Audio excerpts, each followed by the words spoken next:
Bonjour, bienvenue dans une nouvelle vidéo où nous allons parler des hauteurs d'un triangle. On va voir un petit peu ce que ça veut dire, la définition d'une hauteur. On va en tracer dans un triangle. On va les faire aussi sur GeoGebra. On va tracer plusieurs hauteurs, puisqu'on voit que le titre ici de ma vidéo est au pluriel. Donc ça veut dire qu'il y aura plusieurs hauteurs dans un triangle. Et on verra un petit peu ce que cela donne quand on trace les hauteurs d'un triangle. Voilà un petit peu le teasing un petit peu de cette vidéo. Alors voici la définition d'une hauteur d'un triangle. Une hauteur d'un triangle est une droite, alors déjà il faudra dessiner une droite, donc, qui passe par un sommet, donc n'importe lequel, et perpendiculaire à son côté opposé. On va voir un petit peu ce que cela donne dans un triangle. Alors déjà, on va dessiner un triangle, donc un triangle quelconque. On fait vraiment trois côtés de triangle au hasard pour avoir un triangle quelconque.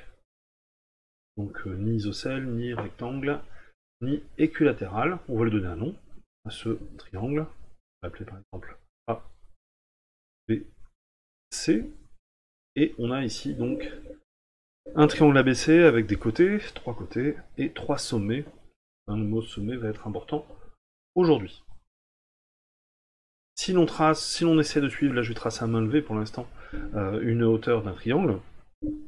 Donc on nous dit que par exemple ça doit passer par le point A, et perpendiculaire au côté opposé. Donc si on trace à main levée, on va avoir quelque chose qui ressemble à ça, puisque ici on devra se débrouiller pour qu'il y ait un angle droit. Voilà, ça devrait être une hauteur à main levée. Alors, on va essayer de la tracer précisément. Alors on va essayer de construire cette hauteur avec les instruments de géométrie, donc en prenant une règle que l'on va venir caler sur le côté BC. On va ensuite utiliser son équerre. On veut tracer une perpendiculaire, on va utiliser l'équerre. Il existe une autre méthode, on verra après une autre méthode. On va venir donc poser son équerre sur la règle et venir la coulisser sur la règle afin de venir passer ici par le sommet A. Donc ici, je me suis arrangé pour passer ici par le sommet A. Une fois que j'ai fait ça, je peux enlever ma règle, bien appuyer sur mon équerre afin qu'elle ne bouge pas surtout, et puis le long de l'équerre, tracer ici la perpendiculaire au côté BC. On s'est bien arrangé pour que la hauteur passe par le sommet A. On s'est arrangé ici pour que on ait bien une perpendiculaire. Donc la droite rouge qui est ici remplit toutes les conditions pour cette définition. Eh bien, on pourra dire que c'est une hauteur de ce triangle. Alors un petit peu de vocabulaire par rapport à cette hauteur. On va parler de la hauteur issue de A, puisque cette hauteur passe par le sommet A, et on dira que l'on a donc ici la hauteur issue de A. De la même façon, on peut comparer cette hauteur par rapport au côté auquel elle est perpendiculaire. Eh bien, on pourra dire que c'est la hauteur relative au côté BC. Le côté BC étant un côté, c'est un segment. Si c'est un segment, on n'oublie pas ici de noter les crochets. Donc on parle de la hauteur relative au côté BC. Alors on va maintenant essayer de faire la même chose sur GeoGebra. Alors sur GeoGebra, on va tracer un triangle ABC. Oups, vite. A, B, C. Et ce triangle ABC, on va lui placer donc un point sur le côté BC. Et puis on va tracer une perpendiculaire au côté BC passant par D.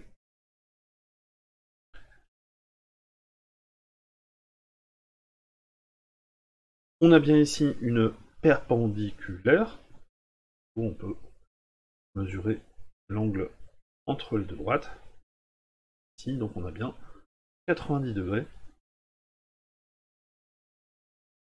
On a bien 90 degrés entre le côté BC et notre droite noire ici, qui n'est pas encore la hauteur. Pourquoi? Parce que pour être la hauteur, il faudrait qu'elle passe par le point A. On va donc déplacer le point D pour se débrouiller pour que notre hauteur passe par le point A. Et voilà, ici on a bien une hauteur, de la même façon que sur notre cahier. Ça ressemble beaucoup à ce qu'on a ici. Alors ce que l'on va essayer maintenant, c'est de voir un petit peu cette histoire de pluriel ici. Il paraît qu'on peut faire plusieurs hauteurs d'un triangle. Alors, on va d'abord le faire sur GeoGebra, parce que c'est le plus facile. Donc on retourne sur GeoGebra. Voici GeoGebra. On va donc placer un point donc, sur le côté AC. On va tracer une perpendiculaire au côté AC passant par eux. Donc là déjà on a bien une perpendiculaire. On peut vérifier si vous voulez. Voilà, on a bien 90 degrés ici. Et puis ce point E, on va le déplacer. On peut le déplacer pour se débrouiller pour avoir une hauteur. Alors on va faire passer ici la perpendiculaire par le point B, comme ça on aura bien une deuxième hauteur d'un triangle. On a bien ici une droite qui passe par un sommet, qui est perpendiculaire ici en face au côté opposé. On a bien dessiné une deuxième hauteur de ce triangle. Et puis, évidemment, trois côtés, et bien peut-être trois hauteurs, un peu comme les trois médiatrices du triangle. Je vous invite à regarder la vidéo sur les médiatrices d'un triangle. On va tracer ici la perpendiculaire au côté AB, passant par F. Alors pour l'instant, ces trois droites sont séquentes. On a 3 points d'intersection pour les 3 droites séquentes. Mais si je me débrouille pour déplacer le point F afin que cette droite soit aussi une hauteur, alors pour que ce soit une hauteur, il faudrait qu'elle passe par le point C ici. Les trois hauteurs doivent passer par les trois sommets. Ici, pour l'instant, on a bien une hauteur qui passe par A, on a bien une hauteur qui passe par B. Maintenant, on va falloir se débrouiller pour avoir une hauteur qui passe par C. Et on va ici avoir une hauteur qui passe par C. Eh bien, on se rend compte dans ce cas-là, quand on trace les trois hauteurs d'un triangle, eh bien, que c'est un cas particulier, puisque ici, nous aurons trois hauteurs qui seront séquentes, mais mieux que séquentes, elles seront concurrentes en un point. Ici, un peu comme la propriété des médiatrices, on a les trois hauteurs d'un triangle qui sont concurrentes en un point. Ah, c'est intéressant. On va peut-être pouvoir utiliser ce résultat d'expérience. On va donc retourner sur notre cahier, et puis ce que l'on va faire, c'est qu'on va essayer de tracer les trois hauteurs d'un triangle. Alors on va faire une nouvelle figure. Donc une nouvelle figure, on trace un triangle. Quelconque, encore une fois. Alors je vais vous montrer justement une petite technique. On va l'appeler cette fois-ci TRI. Triangle. TRI. Je vais montrer une petite technique pour tracer ce triangle au compas. C'est assez joli. Alors la technique évidemment à l'équerre est plus facile. Et on va tracer au compas. Alors pour le compas, on va prendre un écartement, on va prendre l'écartement entre T et son côté opposé, puis on va prendre un tout petit peu plus grand. Voilà. Tracer un arc de cercle, il y a donc deux intersections avec le côté RI. On reprend notre compas pour de l'autre côté, à l'extérieur du triangle. On va pouvoir prendre un autre écartement, alors un peu plus grand quand même, voilà. J'ai pris 229. Et puis ici, je vais prendre 229 aussi. On va avoir ici un point d'intersection.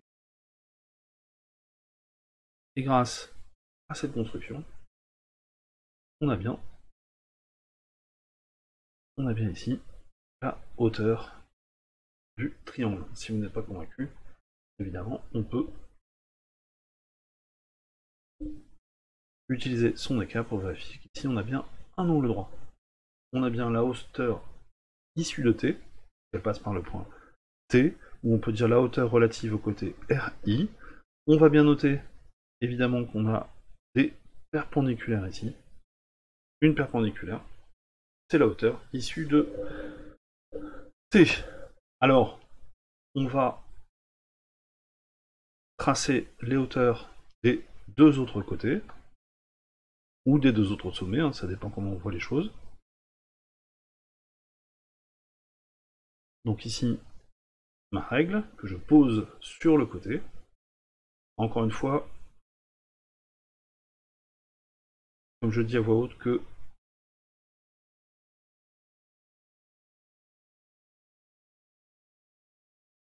c'est bien la hauteur relative à un côté, ça veut bien dire qu'à un moment il va falloir s'appuyer sur le côté. Donc ici, mon équerre va venir coulisser sur mon côté pour venir passer par le point I, ici. Bon, cette fois-ci, je vais la tracer dans une autre couleur, on va dire par exemple du vert. Et puis je vais venir tracer ma hauteur issue de I.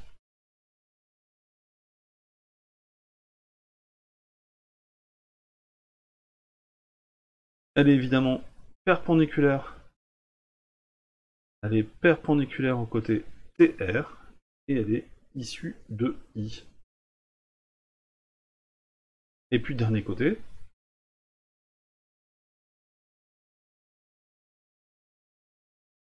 Dernier côté, donc on appuie sa règle sur le troisième côté, le côté TI.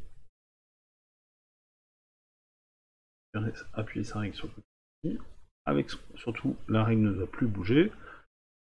On prend son équerre, on va venir appuyer son équerre sur le côté TI. On va venir coulisser avec son équerre sur le côté TI jusqu'à passer par le point R en bas à gauche. Voilà. Je vais tracer cette fois-ci en bleu. Et on a bien ici la troisième hauteur de ce triangle. On remarque évidemment, comme prévu, que ces trois hauteurs sont concurrentes. Donc elles sont concurrentes en un point. Ici, on appelle ça aussi le point de concours des hauteurs. Le point de concours des hauteurs.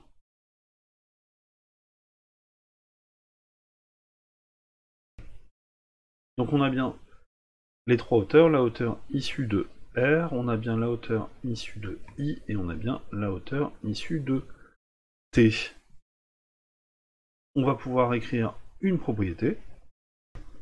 Donc, les trois hauteurs d'un triangle sont concurrentes. Quand on trace les trois hauteurs d'un triangle, elles doivent être concurrentes. Évidemment, si on trace les trois hauteurs d'un triangle et qu'elles ne sont pas concurrentes, eh bien c'est que l'on a mal fait sa figure. Si on avait donné des noms aux points ici que je vais vous mettre, donc par exemple M ici, voilà, on peut donner un nom à ce point. On peut dire que M est le pied de la hauteur issue de T. Donc ici on dit que c'est le pied de la hauteur, le pied, alors pourquoi? Parce qu'il est en bas, donc, tout simplement. Il est en bas de la hauteur par rapport au côté RT.